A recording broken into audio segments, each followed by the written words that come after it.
warahmatullahi wabarakatuh. Yang terhormat Ibu Kepala SD Negeri Bokong 01, Ibu Sri Susianti SPSD. Yang saya hormati Bapak, Ibu Guru dan karyawan SD Negeri Bokong 01. Puji syukur kami panjatkan kehadirat Allah Subhanahu wa Ta'ala yang telah melimpahkan rahmat dan hidayahnya sehingga kita bisa berkumpul hari ini dalam keadaan sehat walafiat. Salawat serta salam semoga tercurahkan pada Nabi Muhammad SAW yang insya Allah semoga kita mendapatkan syafaatnya di dunia dan di akhirat nanti. Amin amin ya rabbal alamin.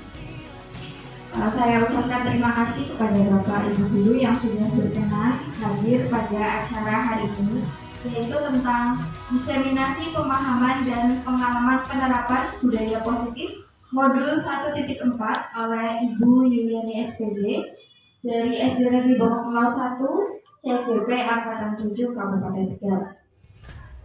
Selanjutnya saya pembawa acara akan menyampaikan susunan acara pada hari ini. Yang pertama yaitu pembukaan, kemudian ada sambutan dari Ibu Kepala Sekolah, kemudian yang ketiga yaitu acara intinya penyampaian materi diseminasi modul 1.4 mengenai budaya positif, kemudian sesi yang terakhir yaitu tanya jawab, kemudian penutup. Baik, langsung saja untuk yang pertama, mari kita buka acara hari ini dengan membaca basmalah bersama-sama. Bismillahirrahmanirrahim. Untuk acara berikutnya yaitu sambutan dari Ibu Kepala SD Negeri Bogor 01 kepada Ibu Sri Susianti SPD SD. Saya persilakan.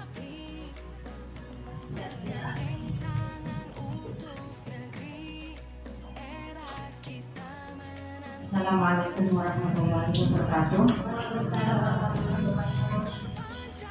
Alhamdulillahirrahmanirrahim. Wassalatu wassalamu ala asyrofil mursalin wa ala alihi wa sahbihi ajma'in. Yang saya hormati Bapak Guru, staf. Marilah kita mengucapkan puji syukur kehadirat Allah Subhanahu wa taala bahwasanya kita telah dilimpahkan berbagai nikmat, terutama nikmat sehat, sehingga kita dapat dipertemukan dalam acara ini, yaitu mengikuti kegiatan diseminasi pemahaman dan pengalaman penerapan budaya positif dari Ibu Yuliani selaku guru penggerak angkatan 7, calon guru penggerak angkatan 7 di Kabupaten Tegal ini, semuanya dalam keadaan sehat walafiat. Shalawat serta salam senantiasa kita haturkan kepada junjungan kita Nabi besar Muhammad SAW, yang mudah-mudahan kita mendapatkan sahabatnya di hari akhir nanti. Ini bapaknya belum kelihatan ya. Bapak Ibu yang kami hormati, saya ucapkan terima kasih yang sebesar-besarnya dan apresiasi yang setinggi-tingginya kepada Ibu Yuliani yang hari ini ingin mengimbaskan ilmu pengetahuannya yang selama ini dipelajari melalui kegiatan calon guru penggerak. Mudah-mudahan kegiatan ini bermanfaat khususnya bagi Bu Yuli, tetapi secara umum bagi semua guru dan siswa di SD Negeri Bogor 1 ini. Saya mohon dukungan dari teman-teman guru semuanya. Kita saling belajar, saling sharing, bukan hanya mendukung saja, tetapi ikut bergerak. Karena zamannya sekarang ini adalah kurikulum merdeka, ya, zamannya guru penggerak, semuanya itu harus bergerak, ikut bergerak. Jadi bukan hanya calon guru penggeraknya saja, tetapi diharapkan semua guru itu bisa bergerak mengikuti kurikulum baru, mengikuti aturan-aturan yang ada di pemerintah. Di antaranya yaitu kita memanfaatkan platform Merdeka Mengajar, ya harus kita ikuti. Karena apa? Sekarang itu berbeda dengan zaman yang dahulu. Kalau zaman yang dahulu ketika ada perubahan kurikulum itu pemerintah mengadakan pelatihan-pelatihan secara langsung, walaupun hanya melalui perwakilan, instruktur dan sebagainya. Tetapi untuk saat ini pemerintah tidak mengadakan pelatihan secara langsung, melainkan secara mandiri dan online. Untuk itu Bapak Ibu semuanya harus aktif, harus belajar secara mandiri, sering membuka platform Merdeka Mengajar. Di sana ada fitur-fitur banyak ya, fitur-fiturnya untuk pembelajaran, untuk tes, untuk peningkatan kompetensi diri, misalnya mengenal kurikulum Merdeka lebih jauh, di sana juga ada. Dan nanti khususnya ini Bu Yuli akan menyampaikan modul 1.4 yang berisi tentang budaya positif. Nah, ini nanti bisa di-sharingkan kepada semuanya Bapak Ibu guru di SD 1 dan harapannya semua guru itu mengikuti, mencontoh atau apa ya istilahnya, melaksanakan ya, menerapkannya di masing-masing kelas, di kelasnya masing-masing.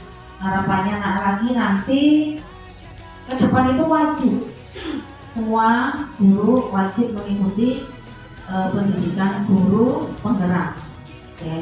Sehingga untuk kegiatan ini, kolaborasi ini nantinya akan apa ya, bertukar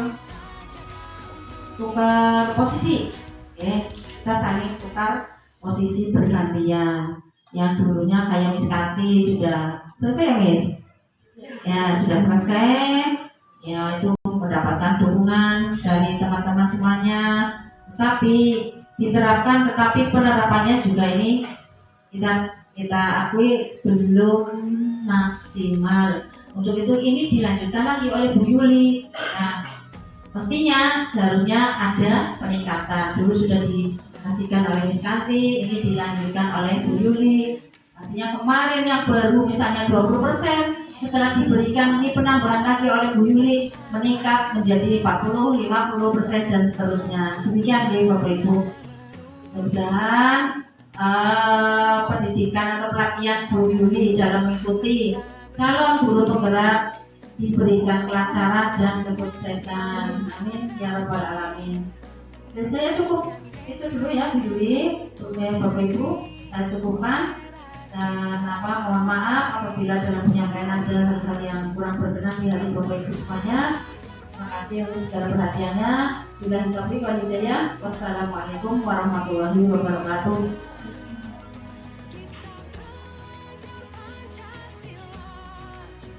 Terima kasih kepada Ibu Sri Susianti SPDSD atas sambutannya. Langsung saja ke acara inti, yaitu mengenai diseminasi pemahaman dan pengalaman penerapan budaya positif yang akan disampaikan oleh Ibu Yuliani SPD selaku calon guru penggerak angkatan 7 Kabupaten Bekasi.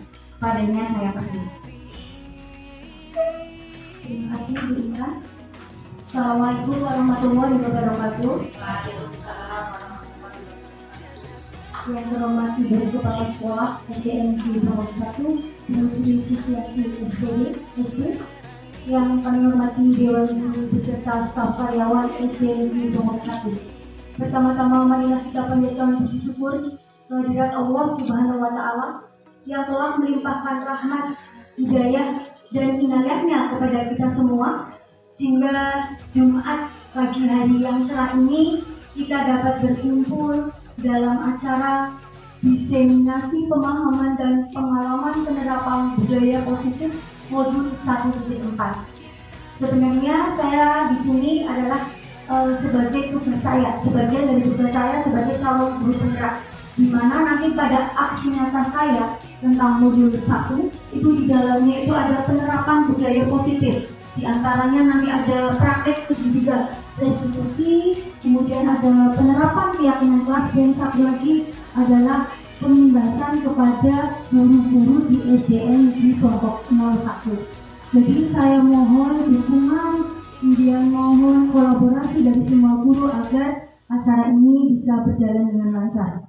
Kemudian karena di sini tentunya ada Ibu Kepala Sekolah dan juga Bu Murni serta Miss Kanti, guru dan guru-guru hebat yang lain, semuanya saya yakin sudah banyak sekali pengalamannya dibandingkan dengan saya. Jadi di sini kita nanti sifatnya belajar bersama, sharing, manakala nanti yang saya sampaikan mungkin ada yang kurang, mohon nanti masukannya.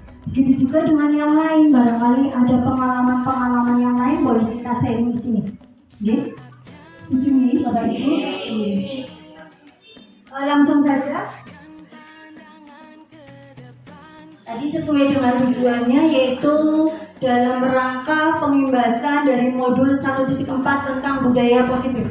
Pertama saya ucapkan dulu selamat datang kepada para guru, ibu guru hebat, bapaknya belum ada. Mari kita belajar bersama, berkolaborasi, saling mendukung demi mewujudkan disiplin positif di SD Negeri Bongkok 01 tercinta ini. Pernah mendengar kata-kata budaya positif? Budaya itu apa sih Bapak Ibu? Budaya itu mana kemudian?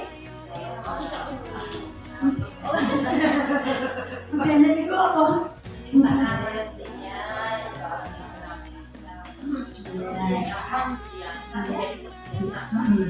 Betul sekali pendapat dari ibu-ibu semuanya. Budaya itu berawal dari kebiasaan-kebiasaan yang baik, yang nantinya menjadi karakter lama-kelamaan nanti akan menjadi budaya, khususnya budaya positif di SD Negeri Bongkok 1 ini. Karena perjalanan saya sebagai calon guru penggerak baru sampai modul 1, maka nanti saya mengimbaskan hanya modul 1 saja, di mana modul 1 ini terdiri dari 4 submodul. Modul yang pertama ini ada modul 1.1, ini sudah diimbaskan oleh Miss Santi. Judulnya adalah Refleksi Filosofis Pendidikan Nasional menurut KHD, di mana pendidikan ini adalah menuntun segala kodrat yang ada pada anak, baik kodrat alam maupun kodrat zaman, agar mereka mencapai keselamatan dan kebahagiaan yang setinggi-tingginya. Jadi seorang guru itu harus menuntun segala kodrat anak, baik kodrat alam maupun kodrat zaman. Kodrat alam kita sama dekat dengan sawah, perkenalkan anak dengan sawah. Kalau lingkungan kita dekat dengan pantai, perkenalkan dengan pantai. Kalau gunung juga seperti itu, agar anak-anak pembelajarannya semakin bermakna. Yang berikutnya adalah kodrat zaman. Zaman kita mungkin berbeda dengan zaman dulu dan zaman sekarang. Zaman sekarang anak-anak sudah bisa IT, sudah bisa buka YouTube dan sebagainya. Berarti guru pun harus mengikuti kodrat zaman, ya, agar nanti anak-anak ketika lulus bisa menjawab tantangan zaman sesuai dengan abad 21. Kemudian nomor KHD yang kedua yaitu pendidikan berpihak pada murid. Ini secara singkat saja, ya. Kemudian modul 1.2 berisi tentang nilai-nilai dan peran guru penggerak, di mana nilai guru penggerak diantaranya adalah mandiri, kemudian reflektif, inovatif, kolaboratif, dan berpihak pada murid. Berarti ini masih ada sambungannya dengan modul 1.1 yaitu pendidikan berpihak pada murid. Begitu juga dengan nilai guru penggerak diantaranya berpihak pada murid. Mandiri berarti mengikuti berbagai pelatihan baik online maupun offline, baik di guru belajar maupun PNN. Kemudian yang berikutnya reflektif. Reflektif, guru selalu merefleksi apa sih kekurangan saya, apa kelebihan saya. Nah, kekurangan itulah yang nanti akan kita perbaiki untuk pembelajaran selanjutnya. Inovatif dan seterusnya. Kemudian ada peran guru penggerak, diantaranya menjadi pemimpin pembelajaran. Seorang guru harus inovatif, kreatif, memimpin pembelajaran. Maksudnya harus berpusat pada murid, ya. Kemudian menjadi coach bagi guru lain.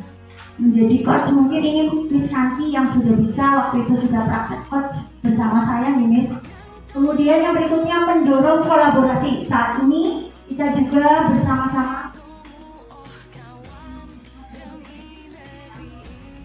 mendorong kolaborasi. Saat ini kegiatan kita saat ini yaitu mendorong kolaborasi bersama-sama dengan teman satu SD, mewujudkan kepemimpinan murid. Maksudnya di sini mewujudkan kepemimpinan murid. Murid dilatih selain untuk menjadi pemimpin juga untuk agar mereka itu bisa menentukan apa sih harus dilakukannya.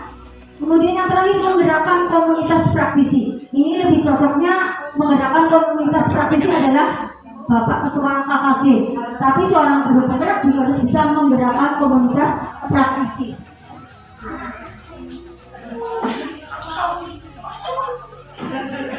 Monggo sambil diminum. Waktunya belum datang ini sebenarnya.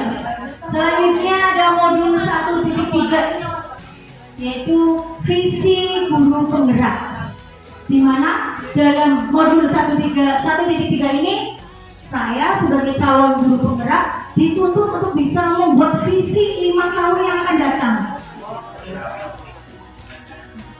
Kira-kira nanti sekolah impian 5 tahun yang akan datang itu seperti apa sih? Nah, kita nanti merumuskan dalam bentuk visi. Dan visi itu nantinya kita bisa mencapainya melalui pendekatan inquiry apresiatif menggunakan tahapan BERJE.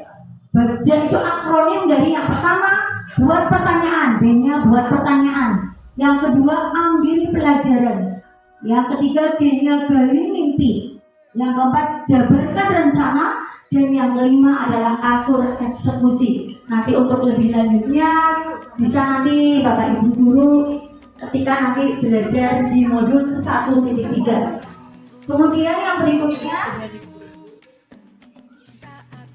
ini materi yang sebenarnya diimbaskan adalah ini modul 1.4 tentang budaya positif, di mana ada 7 materi. Yang pertama perubahan paradigma belajar, yang kedua disiplin positif, yang ketiga kebutuhan dasar manusia, yang keempat motivasi perilaku manusia, yang kelima posisi kontrol restitusi, yang keenam keyakinan kelas, dan yang ketujuh adalah segitiga restitusi. Kebetulan yang sudah saya terapkan yaitu membentuk keyakinan kelas di kelas 4. Saya yakin Bapak Ibu sudah buat semua ya. Tadinya saya bikinnya tulis kesepakatan kelas, katanya sekarang diganti keyakinan kelas. Biar yakin dulu keyakinan kelas, dan sudah saya praktekkan segitiga restitusi untuk menangani masalah yang dialami oleh siswa. Jadi nanti siswa diajak menemukan sendiri solusinya sehingga mereka bisa kembali ke kelompoknya, tentunya dengan karakter yang lebih kuat. Ini mengingat kembali modul 1.4 itu berhubungan dengan modul 1.1, di mana KHD menyatakan bahwa kita ambil contoh perbandingannya dengan hidup tumbuh-tumbuhan seorang petani. Dalam hakikatnya sama kewajibannya dengan seorang pendidik, yang mana yang menanam padi misalnya hanya dapat menuntun tumbuhnya padi. Ia dapat memperbaiki kondisi tanah, memelihara tanaman padi, memberi pupuk dan air, membasmi ulat-ulat atau jamur-jamur yang mengganggu hidup tanaman padi, dan lain sebagainya. Nah, ini penerapannya nih. Kita dapat menyimpulkan bahwa sekolah itu diibaratkan sebagai tanah tempat bercocok tanam, sehingga seorang guru perlu mengusahakan agar sekolah menjadi sebuah lingkungan yang menyenangkan. Kemudian aman, nyaman untuk bertumbuh serta dapat menjaga dan melindungi setiap murid dari hal-hal yang kurang bermanfaat atau bahkan mengganggu perkembangan potensi murid. Jadi kita sebagai guru tidak bisa melawan kodrat anak. Misalkan anak ini nggak bisa ini, kita paksakan, tidak bisa. Yang hanya bisa kita lakukan adalah menuntun mereka, ya, menuntun mereka agar mereka mencapai kebahagiaan yang setinggi-tingginya. Kita sebagai guru harus mampu menciptakan lingkungan yang menyenangkan, yang membuat murid itu merasa nyaman di sekolah, sehingga mereka menjadi bersemangat ketika berada di sekolah. Bapak Ibu masih semangat? Tetap semangat.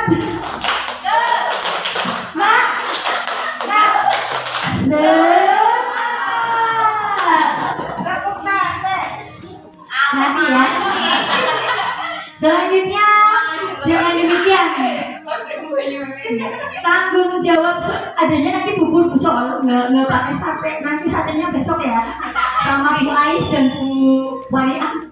Dengan demikian salah satu tanggung jawab seorang guru adalah bagaimana menciptakan lingkungan positif yang terdiri dari warga sekolah yang saling mendukung, saling belajar, saling bekerja sama, sehingga tercipta kebiasaan-kebiasaan baik. Dari kebiasaan baik tersebut nantinya akan menjadi karakter baik bagi warga sekolah, yang pada akhirnya nanti akan membentuk sebuah budaya positif. Saya yakin menerapkan sebuah budaya positif tidaklah mudah. Saya sendiri mungkin tidak bisa, bersama teman saja ada 2 orang tidak bisa. Perlu adanya kolaborasi, dukungan dari berbagai stakeholder yang ada di sekolah. Jadi kita perlu bersama-sama untuk mewujudkan budaya positif di SD Negeri Bogor 1. Selanjutnya kita sampai ke modul 1.4. Yang pertama, materi yang pertama yaitu pembelajaran dengan paradigma baru.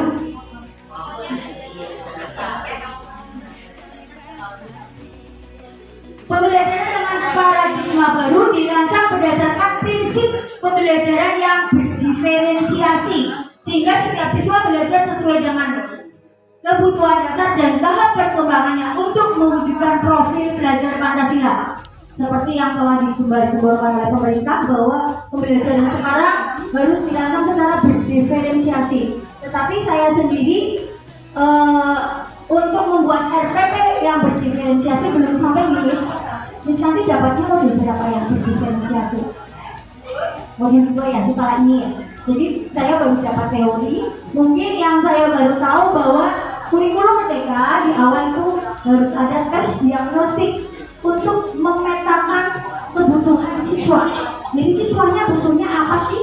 Tipe belajarnya seperti apa? Ada yang tipe belajar visual, anak selalu senangnya gambar-gambar. Ada yang audio, anak sukanya mendengar. Dan ada yang kinestetik, kinestetik, yaitu praktik. Jadi seorang guru juga harus menggunakan metode, media, model yang bervariatif agar siswanya semuanya, kebutuhan siswanya itu terlayani semua, terpenuhi semuanya. Jangan sampai seorang guru sukanya mengajar pakai LCD terus, tapi ada anak yang tidak suka pembelajaran dengan menggunakan LCD atau proyektor. Anak sukanya praktek ke sawah, di luar bermain, itu semua harus kita layani agar pembelajaran benar-benar berpihak pada murid dan memerdekakan murid. Yang muara akhirnya adalah untuk mewujudkan profil belajar Pancasila. Masih ingat Bapak Ibu? Ada berapa dimensi profil belajar Pancasila? Ya, 6. Apa saja Bu Ais yang pertama?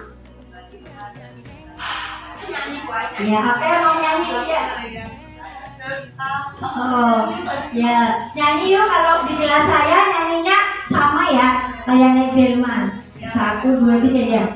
Tepuk belajar Pancasila. Belajar Pancasila, beriman dan bertakwa pada Tuhan yang Esa dan berakhlak mulia, berkebinekaan global, gotong royong mandiri, kreatif dan bernalar kritis. Jadi di sini ada 6 dimensi profil belajar Pancasila. Harapannya nanti murid-murid kita lulus memiliki profil pelajar Pancasila. Yang berikutnya yaitu tentang disiplin positif. Bapak Ibu pernah mendengar kata-kata disiplin? Ya Bu Widi, apa artinya Bu Widi? Menurut Bu Widi, nggak usah menurut kamus. Disiplin apa? Peraturan. Ya, teratur. Apa lagi? Bu Eka. Teratur ya Bu Murni. Iya, tertib sesuai aturan, 2 jempol semuanya keren-keren Bapak Ibu guru hebat. Betul sekali. Di sini ada kata-kata disiplin positif. Kita lihat, disiplin sering dihubungkan dengan hukuman, padahal itu sungguh berbeda. Okay? Belajar disiplin tidak harus dengan memberi hukuman. Justru itu adalah salah satu alternatif terakhir dan bila perlu tidak digunakan sama sekali. Kalau dulu ketika saya belajar ada yang namanya punishment, ada yang namanya hukuman, satu lagi ada yang namanya reward. Manakala anak melanggar dikasih punishment, hukuman yang mendidik. Manakala anak berhasil mencapai sesuatu maka kita beri reward. Ya, reward bisa berupa penguatan verbal, bisa berupa nilai, bisa berupa kata-kata yang berbeda. Hebat, bagus. Kenapa? Contoh hukuman yang mendidik kira-kira apa? Kalau saya sendiri ini ada mungkin disebutnya konsekuensi yang dibutuhkan. ya ini nanti hubungannya sampai ke situ. Terima kasih. Ini kita lagi bilangin Miss ya. Terima kasih masukannya Miss. Dalam budaya tadi bukan nanya hukuman yang apa tadi Miss? Apa enggak? Mendidik itu hukuman yang seperti apa? Ya. Ada yang tahu mungkin? Kalau saya sendiri anak-anak yang misalkan ya nilainya di bawah KKM, sekarang katanya ada KKM ya, di bawah yang kriteria yang ditetapkan, anak-anak tak suruh buat kamus kecil. Itu kamusnya sudah ada, kamus kecil. Anak-anak suruh bikin seperti itu, anak-anak pada senang ya. Kamus kecil nanti isinya apa? Isinya kata-kata itu diartikan sendiri. Kamus kecil. Kamus kecil mana Pak? Buka apa? Apa siapa? Mungkin yang lain bisa lagi yang mendidik, mungkin bisa dengan misalkan datangnya terlambat. Kalau saya nanti tidak akan ngasih hukuman ya, tapi nanti kita akan mencoba menyelesaikan dengan segitiga restitusi. Nanti kita sampai ke situ ya Bu Eka. Yakin Bu Eka sudah banyak sekali pengalamannya bagaimana menciptakan atau menerapkan hukuman yang mendidik. Kemudian yang berikutnya yaitu nih, seseorang yang memiliki disiplin diri berarti mereka bisa bertanggung jawab terhadap apa yang dilakukannya, karena mereka mendasarkan tindakan mereka pada nilai-nilai kebajikan universal. Nanti kita akan pelajari nilai-nilai kebajikan universal itu seperti apa sih. Kemudian seorang pendidik, tujuan kita adalah menciptakan anak-anak yang memiliki disiplin diri sehingga mereka bisa berperilaku dengan mengacu pada nilai-nilai kebajikan universal dan memiliki motivasi intrinsik. Jadi harapannya misalkan begini, seorang anak yang tidak mengerjakan PR, tadinya mereka mengerjakan PR mungkin takut hukuman, takut dihukum gurunya. Nanti lama-lama ganti lagi motivasinya menjadi pengen mendapatkan nilai. Nah harapannya itu anak-anak mengerjakan PR sesuai dengan nilai-nilai kebajikan yang sudah ada. Atau contohnya anak-anak, contohnya saya. Ketika saya datang ke sekolah sebelum pukul 7, mungkin awalnya kayak gini, biar tidak terlambat biar tidak dijemput ke sekolah. Tapi lama-kelamaan biar muncul motivasi internal. Saya pengen sesuai dengan nilai-nilai kebajikan yang saya yakini, ya. Jadi motivasinya bukan lagi eksternal, tapi nanti internal. Berikutnya ini nilai-nilai kebajikannya, di antaranya peduli, rajin, integritas, rasa hormat, keterus-terangan, keberanian, kebahagiaan, tanggung jawab, kesetiaan, semangat, belas kasih, kebersihan, kesatuan. Nah, nilai-nilai kebajikan inilah yang nanti kita akan buat dalam keyakinan kelas. Jadi nanti kita sampai di situ ya. Nilai-nilai kebajikannya dulu biar tahu. Misalkan saya mencuci tangan untuk apa sih? Agar menjaga kesehatan. Itu berarti sesuai dengan nilai kebajikan kesehatan. Berikutnya ini selanjutnya yaitu kebutuhan dasar manusia.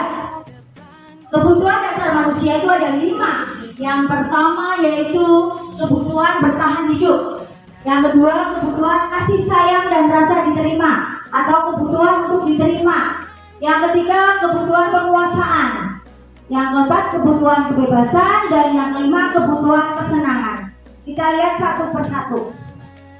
Yang pertama kebutuhan bertahan hidup adalah kebutuhan yang survival, kebutuhan yang bersifat fisiologis untuk bertahan hidup, misalnya kesehatan, rumah, makanan. Kebutuhan biologis sebagai bagian dari proses reproduksi termasuk dalam kebutuhan untuk bertahan hidup. Contoh, kayak misalkan ya anak-anak belajar dalam kondisi lapar, tidak mungkin pembelajaran akan berhasil karena anak-anak harus dipenuhi kebutuhan bertahan hidupnya, yaitu berupa makanan, biar anak makan dulu ya.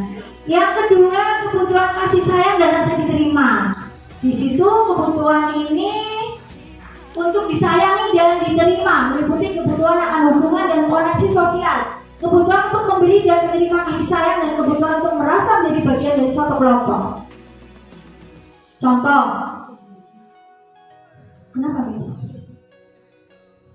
Contoh, ini contoh saya hari ini. Hari ini saya mau pengimbasan kepada guru-guru. Manakala guru-gurunya itu menolak saya, manakala ya, ini jelas kebutuhan rasa diterima saya itu tidak terpenuhi. Saya merasa Maka dari itu saya berharap saya diterima ketika melakukan pembebasan, ada kerjasama, ada kolaborasi yang baik sehingga kebutuhannya akan terpenuhi.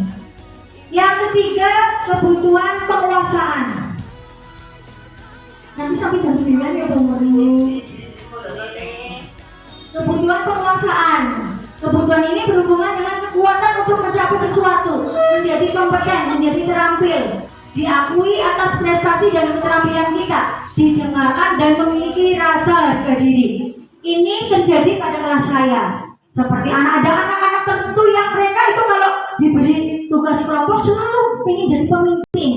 Aku loh pemimpinnya loh, aku yang kompeten loh, seperti itu. Jadi kita harus memenuhi kebutuhannya, yaitu kebutuhan penguasaan atau kebutuhan pengakuan atas kemampuan. Berikutnya,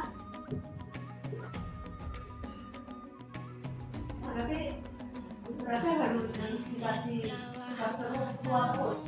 ya, berarti kayak gini, ketika nanti anak misalkan ya murid-murid anaknya kayak gimana dulu? Aku yang jadi ketua Ya. Ustaz, saya kan kadang-kadang nanti gantian ya. Gitu. Kalau saya kan biasanya ganti kan. Itu apakah tidak memenuhi kebutuhan dia? Ya, terima kasih Bu Widi, pertanyaan yang bagus sekali, betul sekali. Jadi manakala anak itu kadang-kadang tidak mau terus, tidak mau kelompok sama dia. Kenapa? Kan kamu nggak jadi ketua. Berarti kan saat itu kebutuhannya adalah kebutuhan yang ke berapa tadi, pengakuan ya. Dia butuh diakui saya itu kompeten. Tapi betul juga boleh digantian, nanti gantian sama yang lain. Ya, nanti bergantian ya sama yang lain ya. Biar yang lain juga merasa menjadi seorang pemimpin, menjadi seorang ketua kelompok. Itu mungkin politik. Tapi memang ada anak-anak seperti itu ya, yang dia pengen nomor 1, dia pengen selalu maju. Kalau hasilnya tidak persik, dia merasa kecewa. Itu ada. Maka dari itu tugas seorang guru harus memenuhi kebutuhan peserta didiknya. Caranya bagaimana, kita tanyakan nanti, apa sih yang kamu butuhkan, apa sih yang kamu rasakan. Selanjutnya kebutuhan kebebasan. Kebutuhan untuk bebas, kebutuhan akan kemandirian, otonomi, memiliki pilihan dan mampu mengendalikan arah hidup seseorang. Anak-anak dengan kebutuhan kebebasan yang tinggi menginginkan pilihan. Mereka perlu banyak bergerak, suka mencoba-coba, tidak terlalu terpengaruh oleh orang lain dan senang mencoba hal baru dan menarik.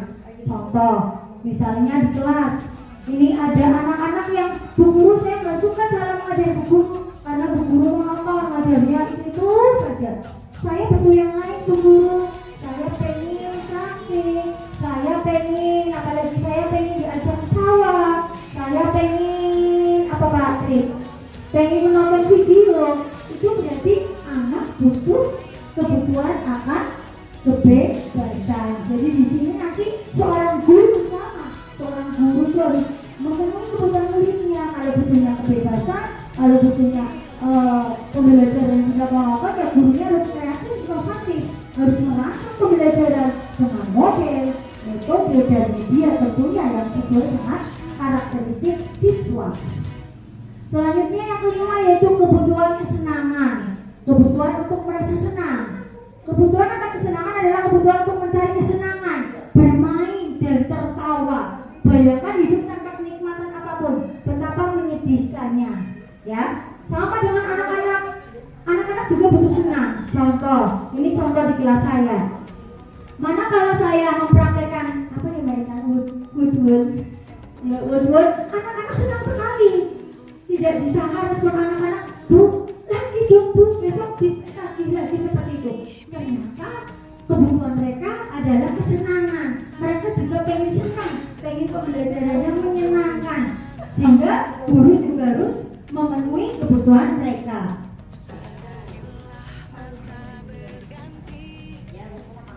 Monggo yang sudah ada sambil. Selanjutnya tentang motivasi perilaku manusia. Ini tadi di awal sudah disebutkan ya, bahwa motivasi perilaku manusia ini ada 3. Sebelum saya lanjutkan, motivasi itu apa sih? Motivasi Pak Tri Suranto silakan mengikuti kakak G. Pengen apa sih motivasinya? Ya, betul, kalau pengen mendapat ilmu berarti sesuai dengan nilai-nilai kebajikan.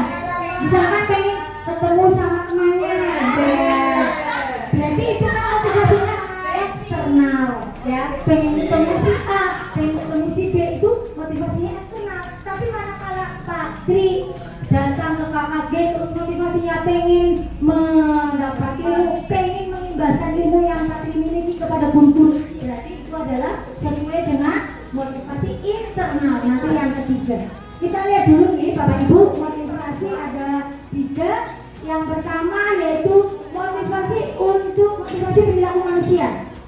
Jadi manusia itu bertindak sesuatu itu pasti ada motivasinya. Sama dengan saya, hari ini saya pengimbasan belajar bersama, pasti ada motivasinya. Motivasinya satu, yang jelas saya ingin menularkan yang bisa menularkan ilmunya kepada teman-teman internal. Tapi juga ada motivasi yang lain, yaitu berdasarkan eksternal, biar saya nanti aksi nyatanya sesuai dengan rubrik penilaiannya dan lain-lainnya. Nih, mohon dukungannya. Boleh sekali, monggo, yang tidak ada boleh sekali dia tidak ngantuk. Ya, buka, buku nih semuanya monggo, Bapak Ibu guru silakan dimakan dulu biar sehat ya. Ya, kebutuhan itu kebutuhan harus sarapan ya. Berarti maksudnya kebutuhan yang mana ini? Survival ya, yang pertama ya. Ya, kebutuhan yang pertama. Selanjutnya yang kedua, untuk mendapatkan, tadi yang pertama motivasinya untuk menghindari ketidaknyamanan atau hukuman. Contohnya apa Pak Tri? Murid Pak Tri tidak mengerjakan PR. Ya, tidak mengerjakan PR jelas. Yang pertama takut mendapatkan hukuman. Barangkali nanti dihukum Pak Tri di depan kelas, nanti saya malu, nanti dilihatin temannya, nanti temannya naksir jadi nggak naksir daripada saya dihukum. Itu motivasi yang pertama, ini masih bersifat eksternal. Kemudian yang kedua, motivasinya adalah untuk mendapatkan imbalan atau penghargaan dari orang lain. Dimana di sini ya, satu tingkat di atas motivasi yang pertama. Di sini orang yang berperilaku untuk mendapatkan imbalan atau penghargaan dari orang lain. Mereka juga melakukan sesuatu untuk mendapatkan hadiah, pengakuan atau imbalan. Contohnya lagi tadi, kalau yang pertama takut karena mendapat hukuman tidak mengerjakan PR. Kalau yang kedua, saya mau mengerjakan PR biar dapat nilai dari Pak Guru atau dari Bu Guru. Ini juga masih motivasi eksternal dari luar ya. Yang ketiga yaitu untuk menjadi orang yang mereka inginkan dan menghargai diri sendiri dengan nilai-nilai yang mereka percaya. Jadi mereka melakukan sesuatu karena nilai-nilai yang mereka yakini dan hargai, dan mereka melakukannya karena mereka ingin menjadi orang-orang yang melakukan nilai-nilai yang mereka yakini tersebut. Inilah yang disebut dengan disiplin positif, akan membuat seorang memiliki disiplin positif. Nah, motivasi yang ketiga ini bersifat internal. Jadi nanti anak-anak mengerjakan PR tidak karena takut hukuman, tidak karena pengen mendapatkan nilai, tetapi benar-benar sesuai dengan nilai yang diyakini mereka. Kalau saya disiplin mengerjakan tugas, nantinya saya akan menjadi orang seperti apa sih? Nantinya saya akan terbiasa disiplin diri, nantinya saya akan memudahkan dalam nanti mencapai cita-cita saya. Itu harapannya seperti itu. Harapannya nanti anak-anak kita memiliki motivasi internal. Ya, mau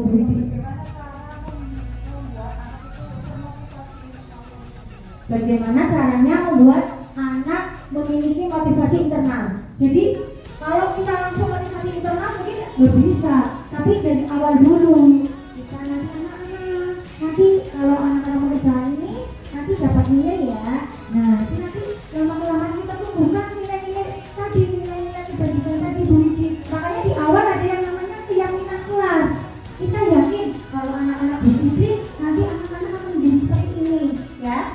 Jadi nanti ketika ada anak yang tidak mengerjakan PR, nanti kita selesaikannya dengan segitiga dan segitiga. Jadi nanti kita sampai ke situ ya Bu Widi. Berarti itu namanya proses yang tidak langsung tahu-tahu anak harus motivasi internalnya harus tumbuh, itu tidak bisa, harus proses membutuhkan waktu. Contoh saja saya, ketika saya mengikuti calon guru penggerak angkatan 7, yang pertama terus terang motivasi saya yang pertama dari kepala sekolah, karena kepala sekolah waktu itu kan semua daftar dari orang lain ya, berarti ya dari eksternal. Kemudian saya melihat Miss Santi kok kayaknya seneng ya ikut guru penggerak, kok ada pelajaran ini, dapat ilmu itu juga masih eksternal. Nah lama-kelamaan tumbuh jadi internal. Oh, saya mengikuti pendidikan guru penggerak biar saya dapat ilmu, biar saya dapat pengalaman yang nantinya akan saya terapkan di kelas saya dan untuk diri saya serta untuk sekolah saya. Maka nanti motivasinya akan berubah menjadi motivasi internal. Nanti juga kita nanti belajar di situ ya, biar murid kita itu memiliki motivasi internal. Selanjutnya,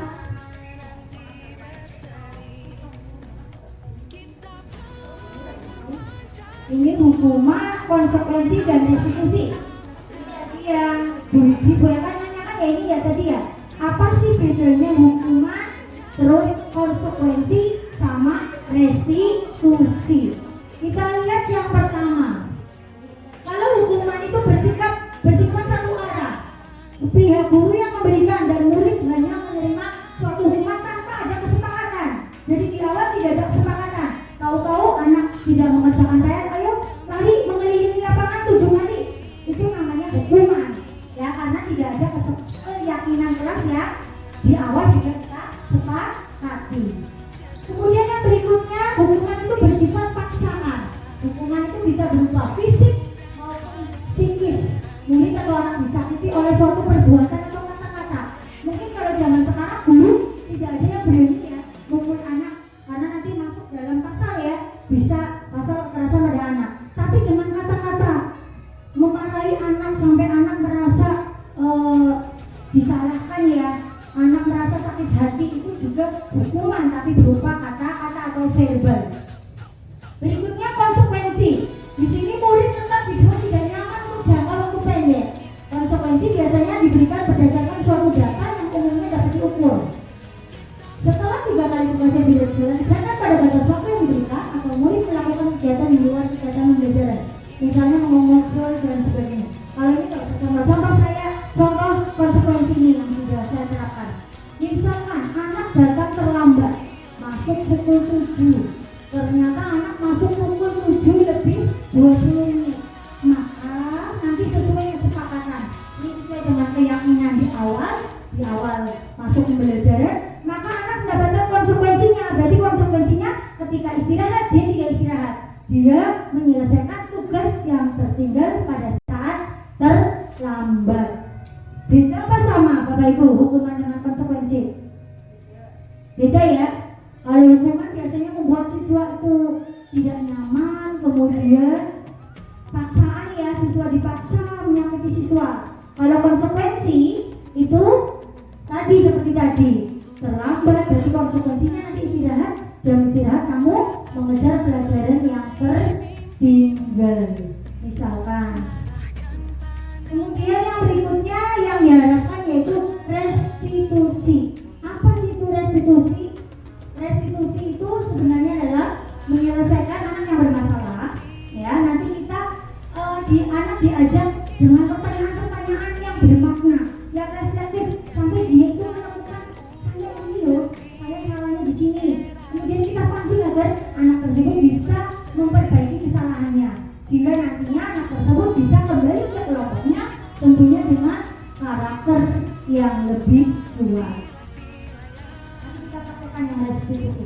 Kemudian ini ada 5 posisi kontrol restitusi. Nanti Bapak Ibu bisa merefleksi saya berada di posisi mana.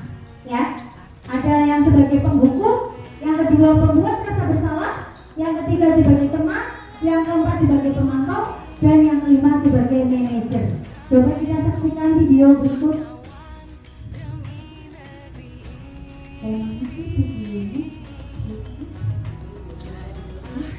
Kita bisa merefleksi, tadi Bapak Ibu bisa melihat saya berada di posisi mana sih?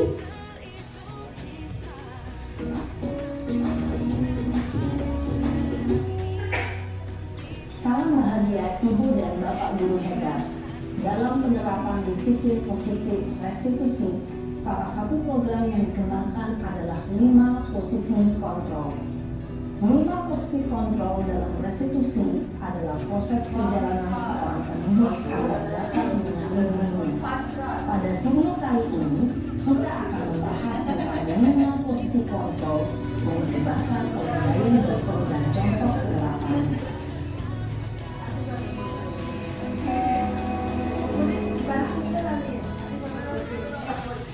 Lima posisi kontrol itu adalah 1. Posisi penghukum.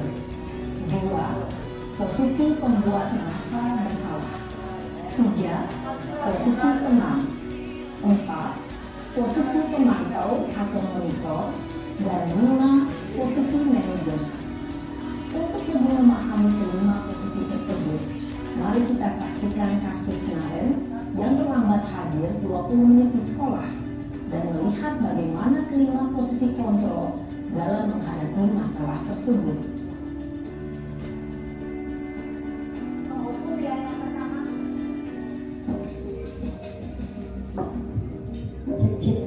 Ini yang posisi penghukum.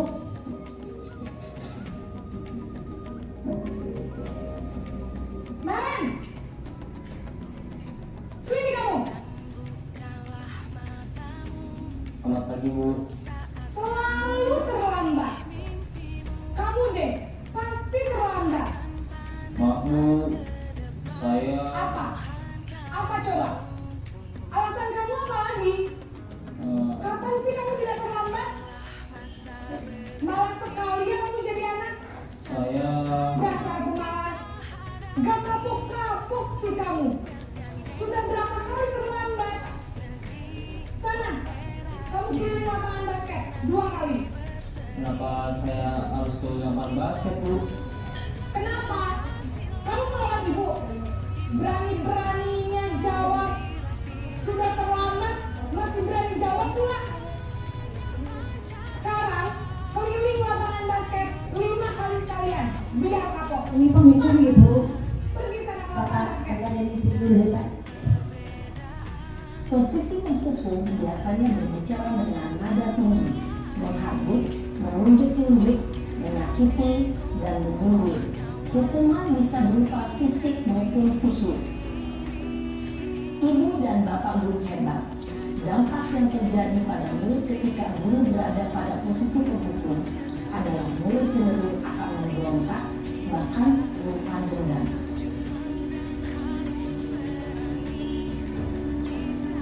Yang kedua, posisi pembuat merasa bersalah.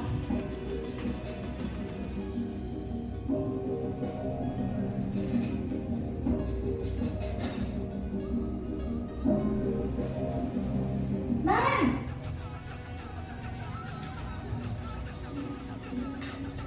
Selamat pagi, Bu.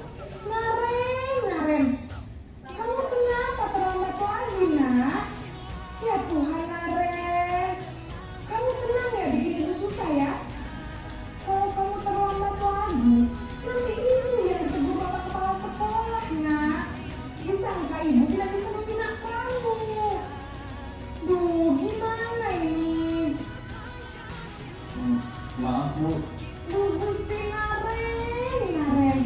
Kamu suka ya kalau ibu tegur bapak kepala sekolah? Terus, sekarang ibu harus tulis apa ya di buku absen? Ini kamu sudah sering terlambat loh. Ibu harus apa coba? Maaf, Bu. Maaf sekali. Ya sudah, lain kali jangan bikin ibu susah lagi ya nak ya. Ibu tidak akan kuat lagi kalau kamu begini terus. Bisa jantungan kalau ibu tegur bapak kepala sekolah. Sana cepat kelas. Maaf ya, Bu. Maaf sekali. Posisi pembuat rasa bersalah berbicara dengan nada tenang, cenderung lembut. Namun kata-kata yang diutarakan membuat murid merasa menjadi orang yang gagal. Memandang murid dirinya sendiri, merasa tidak berharga, dan tidak sanggup membahagiakan orang lain. Ketika guru mengambil posisi pembuat rasa bersalah, murid akan menganggap dirinya yang bersalah dan ia akan menyimpan emosi negatif tersebut di dalam dirinya. ketiga, posisi teman. Bergurunya sebagai teman.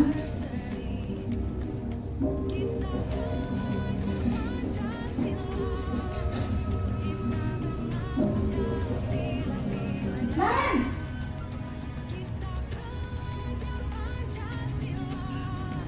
Selamat pagi Bu.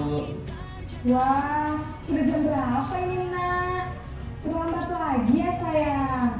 Iya Bu, habis ibu saya lupa membangunkan saya Bu. Kamu malah menyalahkan ibu kamu.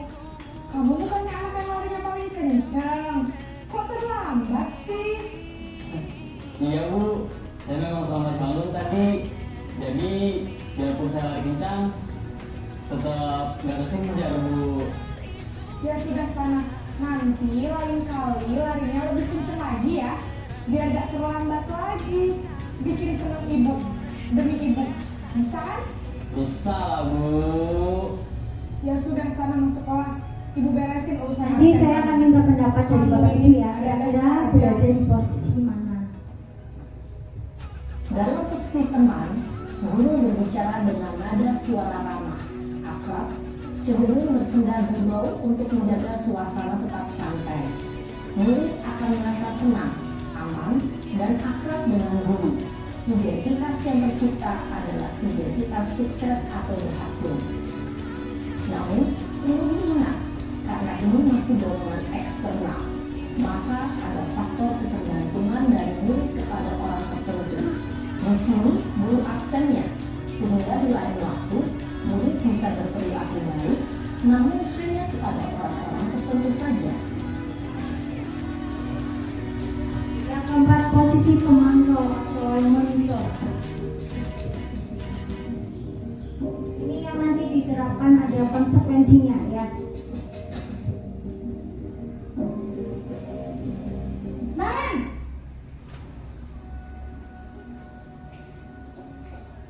Selamat pagi Bu. Naren, apa peraturan sekolah kita tentang jam berapa kita harus masuk sekolah nak? Kita harus di sekolah jam 7 Bu. Iya betul, sekarang sudah jam 7.20. Naren sudah tahu konsekuensinya jika terlambat hadir. Paham Bu? Ini yang konsekuensi ya dari posisi guru sebagai pemantau atau monitor. Iya benar, konsekuensinya demikian. Jadi nanti jam 9.30 pas istirahat, kamu harus tinggal di kelas, kerjakan tugas tambahan untuk ketertinggalan kamu, ya? Baik Bu.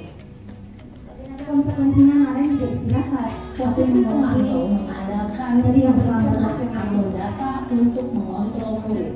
Guru mengarahkan murid berdasarkan peraturan dan konsekuensi. Seorang pemantau menunjukkan bahasa tubuh dan ekspresi wajah yang datar dan cenderung formal. Posisi yang terakhir, posisi manajer. Jadi posisi yang ideal yang diharapkan semua guru menggunakan posisi ini, memposisikan sebagai manajer.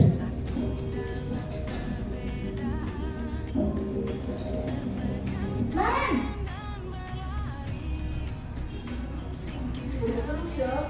Selamat pagi Bu. Selamat pagi Naren. Maaf Bu, saya terlambat. Iya, sekolah masuknya jam 7, sekarang sudah jam 7.20. Jadi sekarang bagaimana nih Naren? Maaf Bu, saya lupa setel alarm saya semalam. Baiklah, menurut kamu, keyakinan sekolah yang mana yang perlu kamu tingkatkan? Menghargai diri sendiri dan orang lain mungkin ya Bu. Setuju. Jadi, apakah Naren meyakini prinsip saling menghormati tersebut? Iya Bu, saya meyakininya. Apakah Naren bersedia memperbaiki masalah keterlambatan ini? Bersedia Bu. Bagaimana kamu akan perbaiki masalah keterlambatan ini? Saya akan coba untuk tidak lupa menyetel alarm saya Bu. Baik, kalau Naren lupa menyetel alarm di rumah, ada orang yang kira-kira bisa bantu mengingatkan tidak? Ada Bu, kakak saya, Kak Emma. Ada lagi selain Kak Emma? Selain Kak Emma, ada ibu saya. Baik, jadi yang mengingatkan Naren adalah Kak Emma dan ibu Maria. Kira-kira akan mulai ke alarm kapan nih Naren? Setelah pulang sekolah, akan segera saya lakukan. Baik, jadi Naren akan setel alarm untuk bangun besok pagi dan akan diingatkan oleh kakak dan ibunda Naren ya. Ada lagi yang mungkin perlu dilakukan Naren agar tidak terlambat bangun lagi? Tidak ada, Bu. Baik Naren, terima kasih untuk kerjasama kamu. Sekarang kamu perlu kembali ke kelas untuk belajar. Baik, Bu. Terima kasih. Posisi manajer adalah posisi kontrol yang disarankan untuk membimbing murid memiliki sikap disiplin yang positif, yaitu murid yang mandiri, bertanggung jawab, dan dapat memecahkan masalah. Tujuan dari posisi ini adalah agar murid dapat berefleksi atas tindakannya. Guru akan dengan tulus memberikan pertanyaan-pertanyaan bermakna, sehingga membuat murid dapat belajar dari kesalahannya dan mencari sebuah solusi untuk menyelesaikannya. Ibu dan Bapak guru hebat, setelah mengamati adegan kelima posisi kontrol tadi, kira-kira posisi mana yang paling ideal? Posisi mana yang dapat menunjang motivasi intrinsik murid? Ya,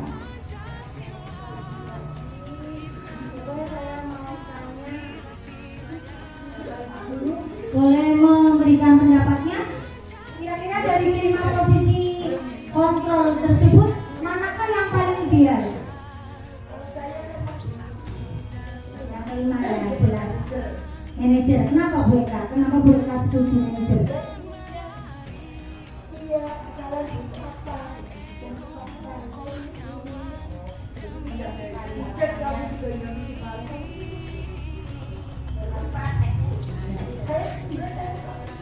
Oh, betul sudah mendapatkan bagus.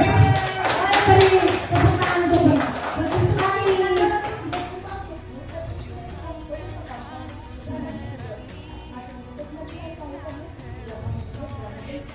Oh, betul sekali.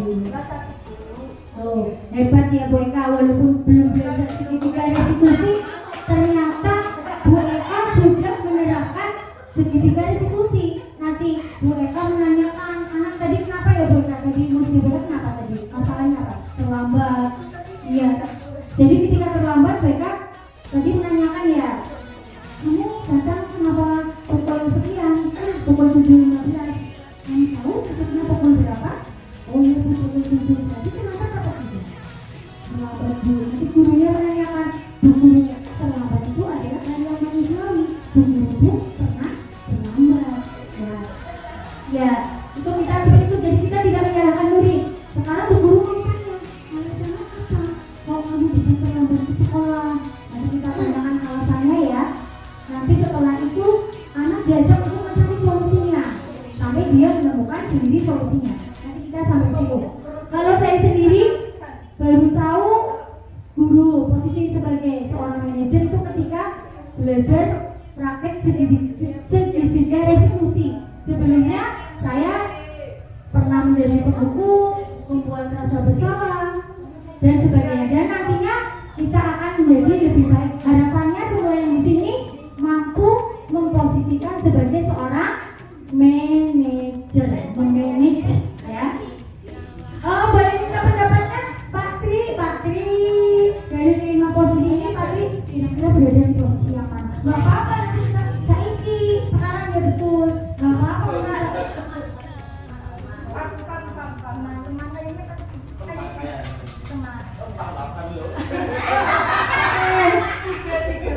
Teman ya, kalau Bu Murni nggak apa, sebagai teman ya, makanya Murni nggak ada yang takut. Itu kekurangannya kalau sebagai teman, ya yang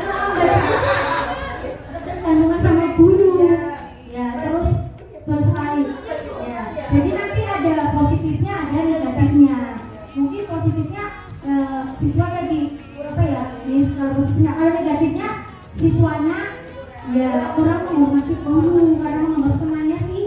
Tapi gak apa-apa, nanti kita sampai harapannya kita nanti mempraktekkan sebagai posisi manajer manakala nanti murid kita mengalami masalah. Kalau Bu Son, gimana Bu Son? Sebagai teman juga.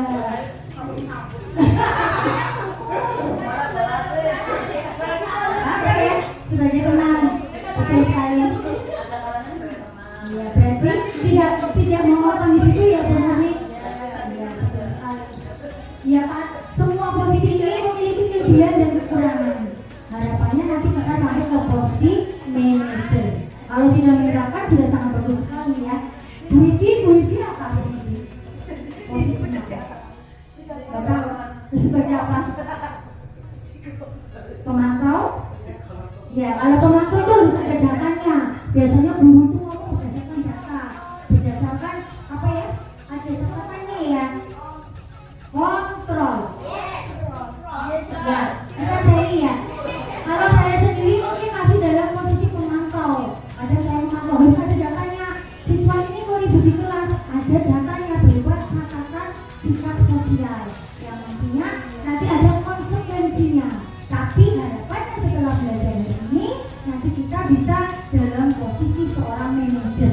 Jadi anak diajak untuk menemukan sendiri kesalahannya, menemukan solusinya. Kemudian nanti harapannya anak kedepannya lebih baik lagi sesuai dengan nilai-nilai yang ini dan kembali ke kelompoknya dengan karakter yang lebih kuat.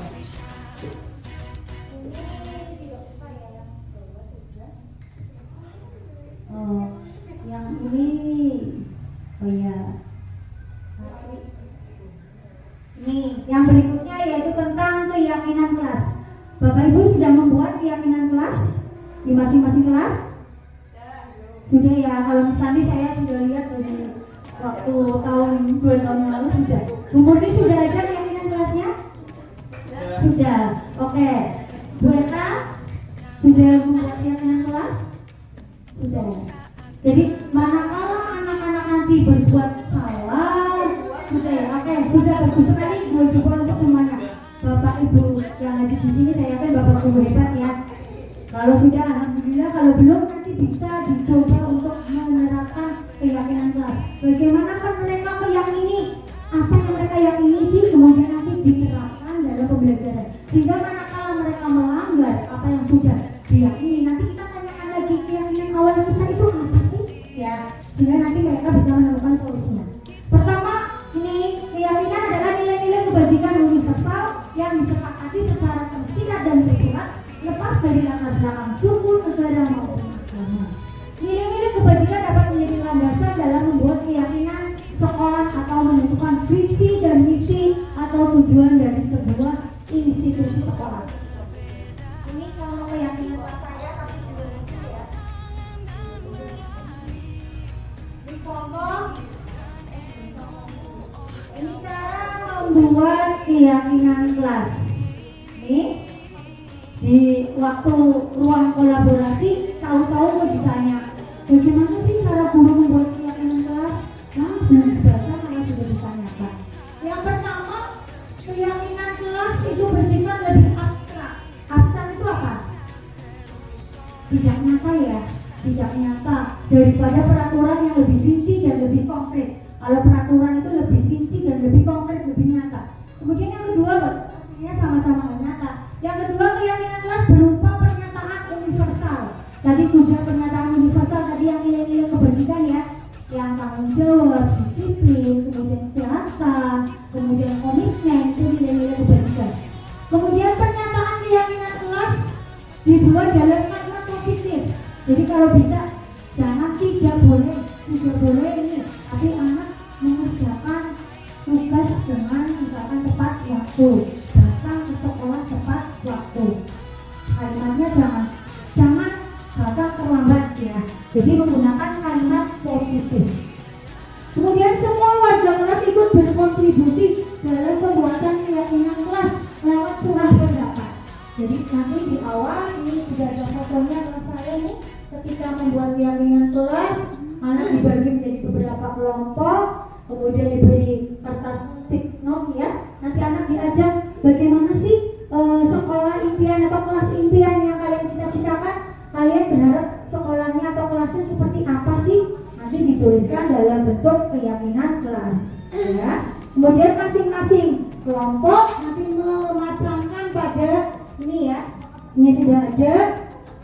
Masing-masing menyampaikan pendapatnya apa, dan tidak semuanya ini disepakati.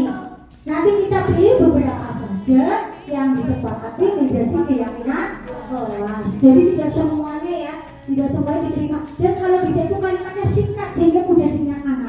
Manakala anak melambat, anak ingat, oh iya, saya pernah membuat siaran kelas, harus komitmen. Nanti anak bisa melakukan kembali. Berikutnya yaitu ini yang sudah dipraktekkan, yaitu segitiga restitusi. Restitusi itu adalah proses menciptakan kondisi bagi murid untuk memperbaiki kesalahan mereka, sehingga mereka bisa kembali pada kelompok mereka dengan karakter yang lebih kuat. Ini nanti posisi manajer, seorang guru yang menjadi manajer di kelasnya, maka harus bisa menerapkan segitiga restitusi. Walaupun saya yakin Bapak Ibu sudah menerapkannya, tapi mungkin belum tahu atau tahapannya belum selengkap yang ada di segitiga restitusi. Restitusi itu bukan menebus kesalahan, restitusi ini tawaran dan bukan paksaan. Jadi restitusi ini fokus pada solusi yang dapat mengembalikan murid pada kelompoknya. Ini bentuknya ada segitiga ini ya. Yang pertama langkahnya adalah menstabilkan identitas. Yang kedua validasi tindakan yang salah, dan yang ketiga adalah menanyakan keyakinan. Contoh kalimatnya yang menanyakan identitas. Tadi misalkan siswanya Bu Eka terlambat, nanti Bu Eka ditanyakan, hari ini pukul berapa ya tadi pagi? Pertama tanya dulu ya, dipanggil dulu ke kelas. Misalkan siapa Bu Eka, muridnya Bu Eka. Tapi tahu ya. Enggak, murid aja ya. Misalkan Burina, oke Burina hari ini tahu kalau Bu kepala sekolah memanggil Burina. Kenapa Burina? Oh, nanti Burina bilang sama si guru, saya datang. Ini kita lagi praktek langsung ya. Ceritanya saya lagi menyampaikan segitiga restitusi. Ya, Burina turunnya. Ini ceritanya Burina muridnya. Saya yang mau praktek segitiga restitusi. Guru nanya ke si guru, saya nanya ke saya, Burina. Kalau Burina ngomong ya muridnya Burina ya Burina. Muridnya Burina siapa namanya? Kalau Burina Hafid ya. Saya sebagai gurunya. Selamat pagi Hafid. Pagi Bu Guru. Hafidnya nanti dipanggil ke kantor ya. Hari ini Hafid tahu kenapa Bu Guru memanggil Hafid? Oh, nggak tahu. Iya. Hafid tadi pagi datang pukul berapa sih?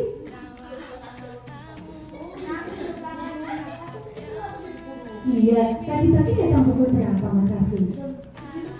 Jam 7 lebih. Berarti cuma Iya. Nanti Bu Gurunya bilang ini namanya menstabilkan identitas. Bu Guru juga pernah terlambat Mas Hafid.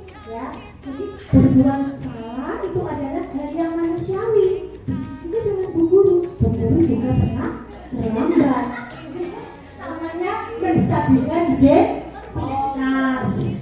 Setiap orang pasti pernah berbuat salah ya gitu ya. Begitu juga dengan Bu Guru. Ceritanya takon dulu. Nah nanti langkah yang berikutnya validasi tindakan yang salah. Mas Hafid tahu kalau ya Mas Hafid tahu begitu coba tadi kan terlambat. Mas Hafid terlambat alasannya apa? Coba kita coba.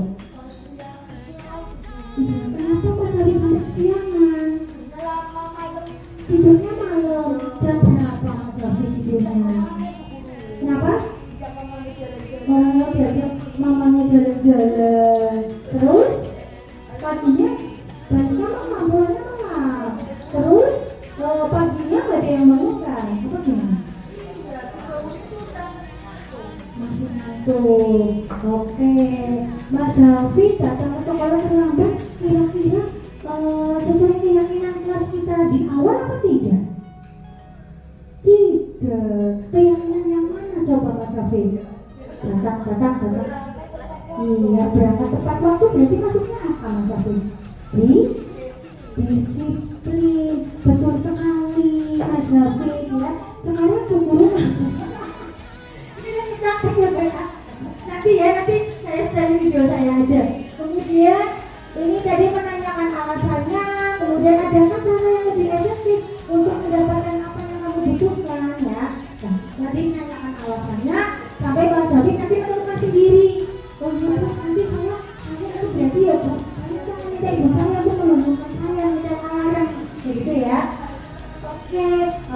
Dodi sudah tahu cara menemukan solusinya, nantinya Mas Dodi ingin jadi orang seperti apa? Banyak ingin jadi orang seperti apa Mas Dodi?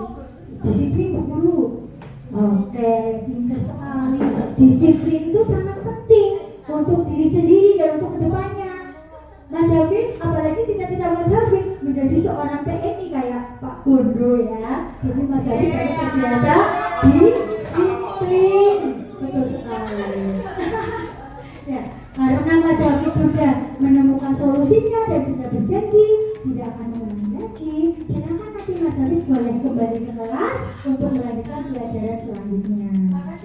Sama-sama ya. Itu gurunya tidak marah.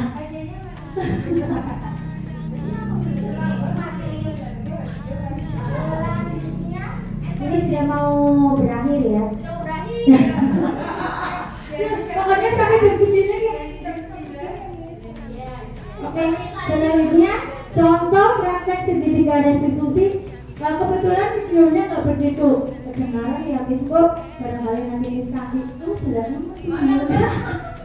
ini ya, kita lihat video saya ini praktek segitiga restitusi yang sudah saya terapkan di kelas saya terhadap 2 murid saya, yaitu Mbak Niswa Aulia dan Mas Slamet. Kita lihat kayak apa sih prakteknya. Mana ya? Nah, jangan ini ya, jangan apa nih? Langsung aja minta apa ya?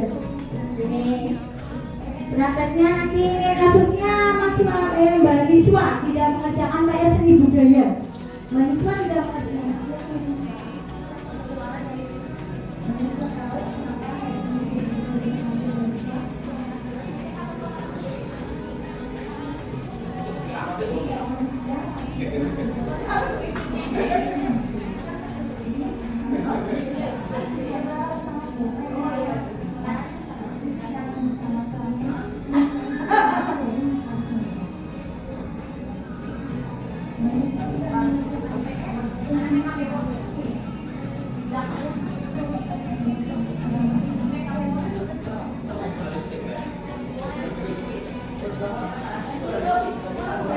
Ini ceritanya Mbak Niswa tidak mengerjakan PR karena mengikuti lomba karate sampai sore, sehingga kelelahan malam dia tidur. Mbak Niswa kayak gini, Bu, tapi ini benar Bu, saya mengerjakan SPDP waktu itu ya Bu, karena saya ikut karate.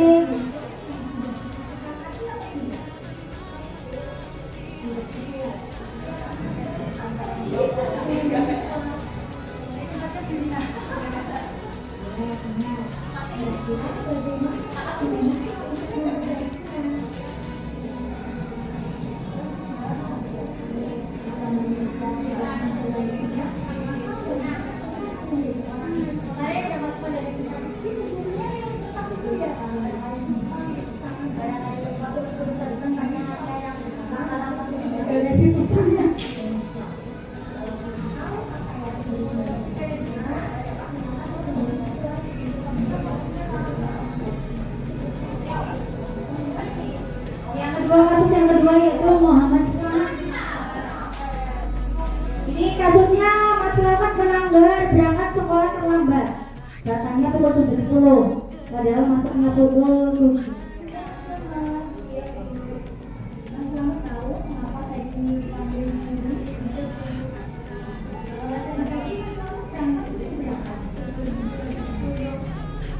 Mas Slamet tahu kita masuk pukul berapa?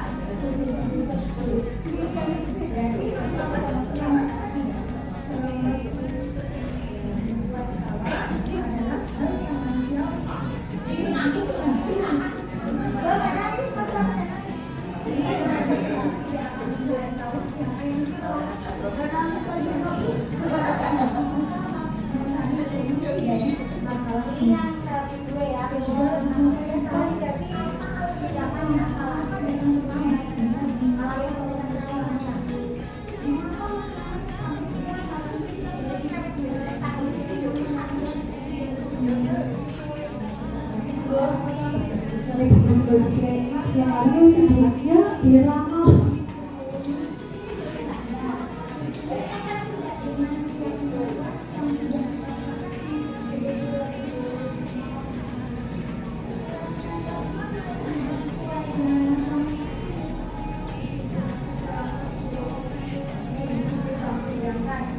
sih? Masih perilaku berarti kakak tidak cukup asrama.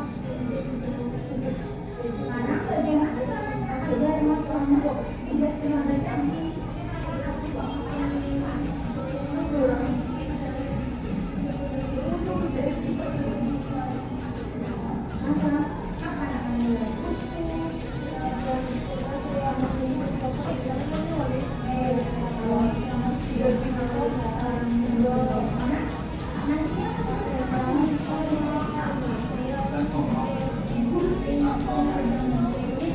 ada Pak Gundulnya dari Mas Mampu di polisi sekali.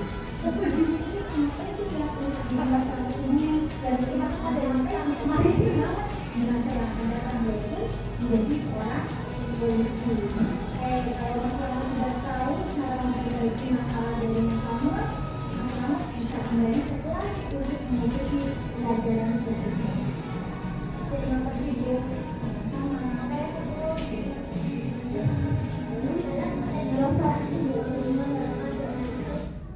Selanjutnya ini terakhir ya. Ini terima kasih. Ini kesimpulannya bahwa seorang guru hendaknya memposisikan sebagai seorang manajer yang dapat menuntun murid mandiri, merdeka, dan bertanggung jawab serta dapat mewujudkan profil belajar Pancasila. Ini harapannya. Dan harapan saya nantinya ke depannya setiap ada siswa yang melanggar atau ada siswa yang tidak sesuai dengan keyakinan kelas, Bapak Ibu guru bisa menggunakan atau bisa mempraktikkan segitiga restitusi tadi ya. Langkahnya tadi apa ya segitiga restitusi? Yang pertama menstabilkan identitas, kemudian yang kedua validasi tindakan yang salah dengan menanyakan alasan, dan yang ketiga adalah menanyakan keyakinan. Ya, walaupun tidak semua masalah bisa kita laksanakan dengan segitiga restitusi, setidaknya kalau masalah yang ringan ya cukup 1 atau 2 langkah saja. Itu Bintang, saya kembalikan ke Bu Bintang. Tanya dulu ada pertanyaan apa tidak?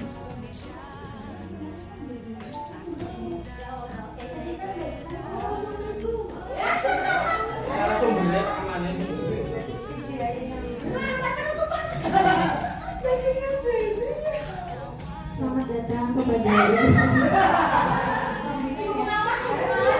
Ibu Pengawas yang berdatang.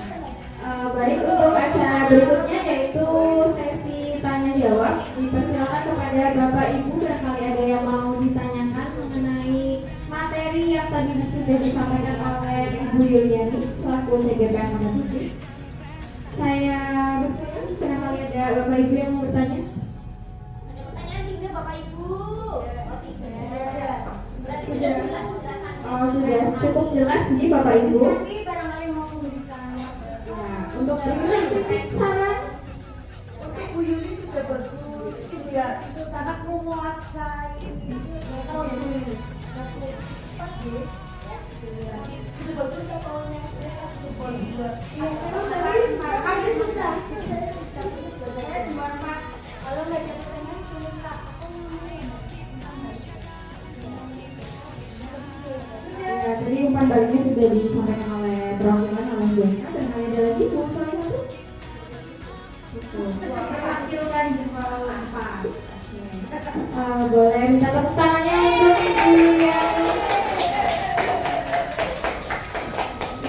Baik Bapak Ibu, kalau tidak ada pertanyaan, mari kita tutup acara hari ini dengan membaca hamdalah bersama.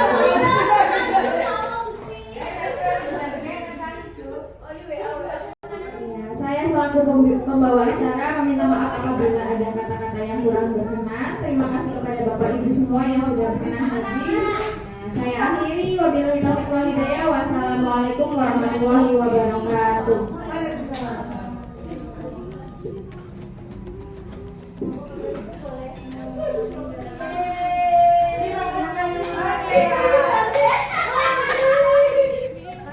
Ibu Rina, handphonenya matiin.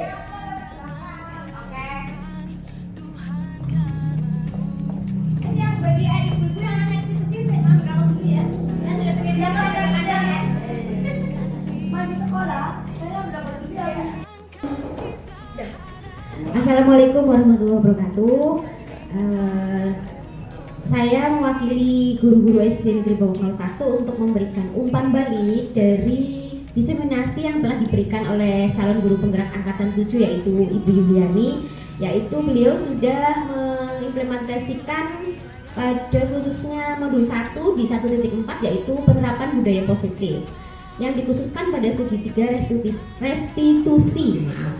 Nah, alhamdulillah Ibu Yuliani sangat antusias sekali ya dalam memberikan kita materi-materinya, penerapannya sudah baik sekali, pemilihan materinya juga baik, slide show-nya juga baik, gaya bicaranya juga sudah baik, materi tersampaikan dengan baik.